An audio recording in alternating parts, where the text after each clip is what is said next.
Steve with Marilyn's Nursery. We're here planting a tree on a beautiful morning.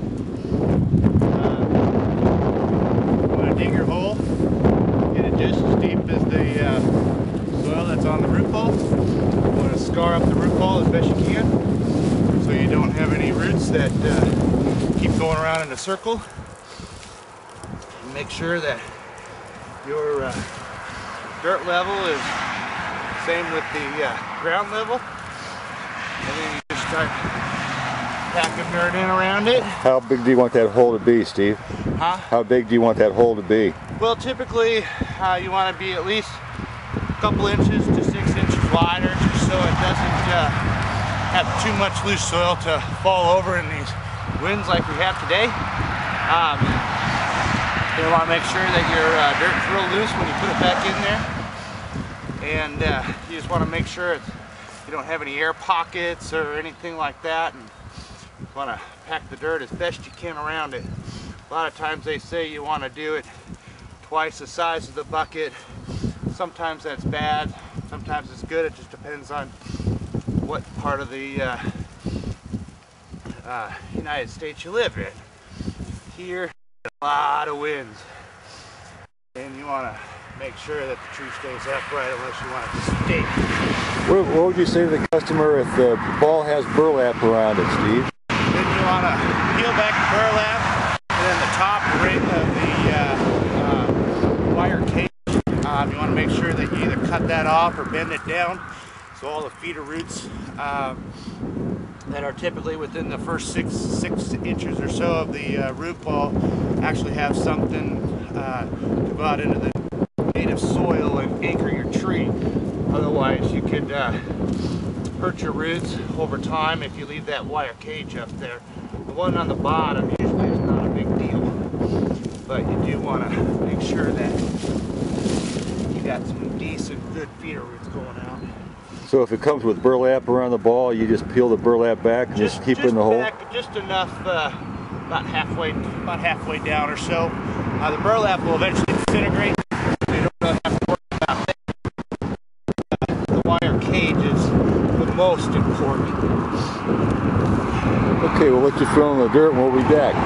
Okay, so you can see where Steve's got this in the ground. He's got it so the base of the tree is above soil level. It sure is cold out here. And you also want to make sure you never bury your grafts on any of your grafted trees. Otherwise that can suffocate your tree and kill it over time if it stays too wet. And if you do use mulch, a lot of people do like it. You just want to make sure you keep a ring around away from the tree, because if that mulch stays too wet, it'll actually rot out your tree and kill it over time. You just have to be very careful about that. So it's better to have it above the too high than too low, is that right, Steve? Yep, yeah. I have here, it's exactly the soil level, but I do have some extra dirt around here for a well. Over time that will disperse and level out, but it also helps you water. Keeps the water right at the root ball instead of dispersing out into your lawn.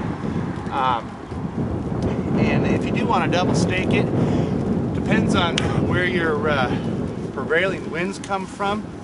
If you get a lot of north-south wind, you want to stake it north to south. If you get a lot of east-west wind, go east and west. If you really want to be safe, then you could do a tripod all the way around it. And you want to do T-post, hose and wire, or a 2-inch lodge pole with hose and wire. You just want to make sure that whatever you put around the tree, it's not actually wrapped around it. You want to make sure that the tree can actually grow and not be suffocated. I'd say this tree is big enough. You probably don't need any type of post, do you, Steve? It's pretty sturdy. Trees, you really don't have to. Pretty sturdy. But when you get a real big tree with a big canopy, kind of like the one that's over there, I would definitely double stake something like that. Okay, we'll let you mix up your brew and we'll be back, okay? On young trees, a lot of times you have to trim off the lower branches. You want to get as close to the trunk as possible. And you just want to slice them off just to give it a better shaped tree. And as trees grow, you do have to prune them from periodic or from time to time, just so you keep a really good shape of the tree. But the more you prune, the more growth you promote. So this will then allow a lot more growth up on top next spring. And as long as the tree is actively growing, still has leaves on it, you can prune all any time of year and it will not damage the tree whatsoever. Don't want to prune the top, right, Steve? No, typically, well, if you do prune, like for instance, if you want to take the top off of here, this and this will turn into new branches. So you can, you know, shape your tree as it grows just by taking off certain tips or certain tops. And you always want to get rid of anything that's broken. And just prune it as it grows. That's a good looking tree. Alright, root stimulator. If your tree's small enough and you got a big enough bucket, then you can actually submerge the tree into your bucket. Or plant or shrub. That'll just be a lot better for the actual plant itself. What do you got in your hand? This is called root stimulator. It's basically a band-aid for roots.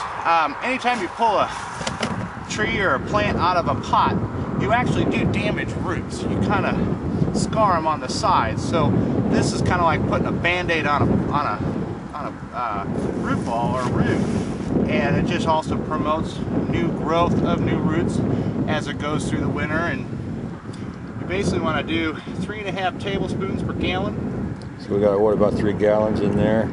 It doesn't have to be perfect. Nope, it sure doesn't. You will never burn your tree. You will never hurt your tree with this. And just kind of mix it up. Don't have a mixer, you guys use a tree wrench. Nice spoon you have there. Yeah, you like that? And then you slowly pour it into your hole so you don't disperse all your dirt that you just planted. Doesn't matter when you put the water around the root ball, Steve. I usually like to do it right after you plant it, because that way it gives it a good soak of water. But like I said, if it's a smaller tree, you can actually submerge the actual root ball into your bucket of water, and as once all your bubbles do disperse and you don't have any more bubbles bubbling out of the root ball, then it's pretty well submerged. And you can do that on all your plants and then water them after the fact with your solution.